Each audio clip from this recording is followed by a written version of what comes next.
माझे नाव आर्या राहुल खराडे, इयत्ता 4थी. शाळेचे नाव जिल्हा परिषद प्राथमिक शाळा तांदुळवाडी, तालुका राहुरी, जिल्हा अहमदनगर.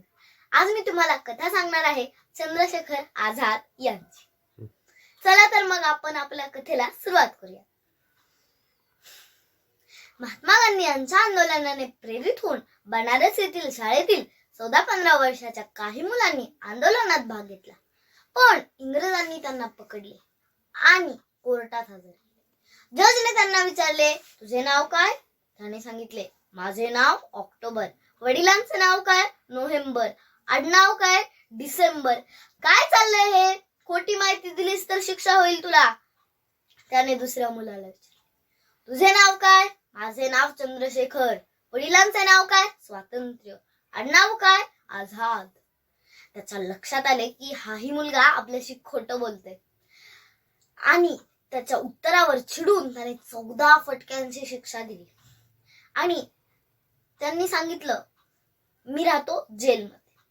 आणि त्या मुलाचे खरे नाव होते चंद्रशेखर सीताराम तिवारी आणि त्यांनी जो पत्ता सांगितला जेल, त्यामध्ये ते कधीच गेले नाही बर का. जेलच्या दारासमोर जो चौथरा आहे त्या चौथऱ्यावर आरोपीला बांधून उभे केले जाते आणि मिठाच्या पाण्याने भिजवलेल्या चाबकाने फटके दिले जातात. ते वर चढले, उभे राहिले आणि त्यांनी सांगितलं, मला बांधण्याची गरज नाही, मी उभा राहतो, मारतो. प्रत्येक फटक्यासोबत तो मुलगा ओरडत होता.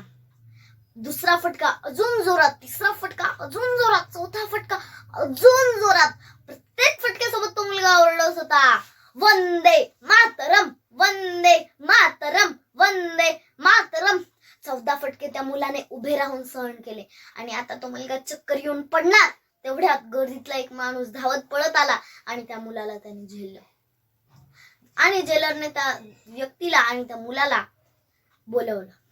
ती व्यक्ती त्या मुलाला घेऊन जेलरकडे गेली. ज्या आरोपीला मारले जायचे त्या आरोपीला 2 आणे दूध पिण्यासाठी दिले जायचे. मारला का हाच प्रश्न आणि वरून हे 2 आणे. नेहमीप्रमाणे जेलरने त्याच्या हातावर 2 आणे दिले. त्या मुलाने ते 2 आणे घेतले आणि त्याच्या तोंडावर फेकले आणि म्हणाला, तूच पिया 2 आण्याचं दूध. तेव्हापासून त्या मुलाने 2 शपथी घेतल्या बरं का. पहिली शपथ म्हणजे कधीही कोणत्याही आंदोलनात भाग घ्यायचा नाही, कारण मार खावा लागतो. आणि दुसरी शपथ म्हणजे कधीही इंग्रजांच्या हाती सापडायचं नाही. आणि त्या शपथी त्या मुलाने आयुष्यभर पाळल्या बरं का. हो. आणि त्या घटनेपासून त्या मुलाला चंद्रशेखर आझाद ह्या नावाने ओळखू लागले. पुढे काही वर्षांनंतर जेव्हा आझाद आणि सुखदेवराज जेव्हा अलाहाबादच्या अल्फ्रेड पार्क मध्ये बसले होते आणि त्यांची चर्चा चालू होती की आता ब्रह्मदेशात जाऊन शस्त्रे आणायची की काय, अशी त्यांची चर्चा चालू होती, तेवढ्यात कोणीतरी पोलीस स्टेशन मध्ये जाऊन सांगितलं की आझाद बसले तिथं अल्फ्रेड पार्क मध्ये. पण आझादांची भीती खूप होती बर का. त्यांच्याकडे एक माउजर जातीचे पिस्तूल होते. त्या पिस्तुलाचे त्यांनी नाव ठेवले होते. त्या पिस्तुलाचे नाव काय ठेवले होते माहितीये? त्या पिस्तुलाचे नाव होते बमतुल बुखारा. ते म्हणायचे, एकाच गोळीत टार्गेट खाल्लास. आणि ते नेहमी म्हणायचे बर का, जोपर्यंत बमतुल बुखारा माझ्याकडे येतो पण कोणी काय माझं वाकडं करू शकत नाही. आणि तसं होतही बर का. आणि त्यांच्या नेमबाजीची इतकी दहशत होती की खास त्यांना मारण्यासाठी इंग्रज सरकारने 4 शार्प शूटर इंग्लंडहून मागवले होते. आणि त्यातला एक नेमका अलाहाबाद मध्येच होता. आणि त्या अलाहाबाद मधल्या शार्प शूटरचं नाव होतं नळबावर. त्याला जेव्हा कळालं की आझाद अल्फ्रेड पार्क मध्ये बसले आहेत, तेव्हा तिथे त्या पोलीस स्टेशन मध्ये जेवढे पोलीस असतील त्या सर्व पोलिसांना घेऊन तो त्यांच्या समोर उभा राहिला आणि म्हणाला, क्यूबे यहाँ क्यू बैठा है. एका झटक्यात आझादांनी पिस्तूल काढलं आणि त्याच्यावर झाडलं. आणि त्यानेही एका झटक्यात आझादांवर पिस्तूल झाडलं. आणि त्यांनी जी गोळी मारली ती आझादांच्या मांडीला लागली आणि आझादांनी जी गोळी मारली ती त्याच्या हाताला लागली. त्याला लागल्यामुळे, तो जखमी झाल्यामुळे तो पळून गेला आणि त्याच्या बरोबरचे सगळे पोलीसही पळून गेले. ते झाडामागे गेले आणि सुखदेवराजांना म्हणाले, सुखदेवराज तुम्ही इथून निघून जा. ते म्हणाले, माझा कॅप्टन इथे पडलाय आणि मी कसा पळून जाऊ. ते म्हणाले, तुझ्या कॅप्टनची तुला आज्ञा आहे, तू इथून निघून जा. आणि ते निघून गेले.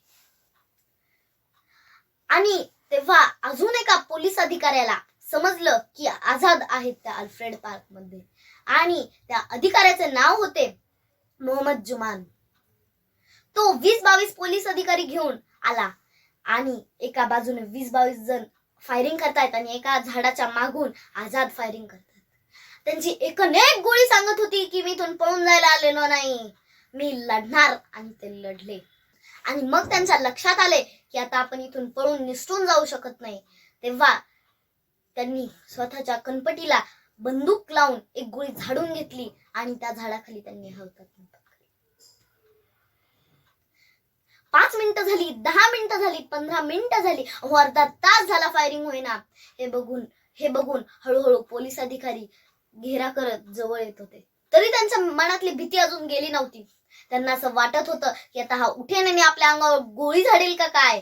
या भीतीने अक्षरशः त्यांनी आपल्या बंदुकीच्या संगीने खुपसून त्यांच्या शरीरात संगीने खुपसून पाहिल्या की हा मेलेला आहे की अजून जिवंत आहे. पण त्यांना काय माहिती की या भारत मातेच्या पठ्याने 14व्या वर्षीच ही शपथ घेतली होती की पुन्हा कोणत्याही इंग्रज सरकारना सापडायचं नाही, आणि ती त्यांनी शेवटपर्यंत पाळली. ज्या झाडावरती त्यांच्या रक्ताचे शिंतोडे उडाले, त्यांची प्राणज्योत ज्या मातीत मालवली, त्या ठिकाणचे दर्शन घेण्यासाठी, तिथली माती त्यांच्या कपाळी लावण्यासाठी तब्बल 4 दिवस रांगा लागल्या होत्या. अशा या महान क्रांतिकारकाला माझा सलाम. वंदे मातरम.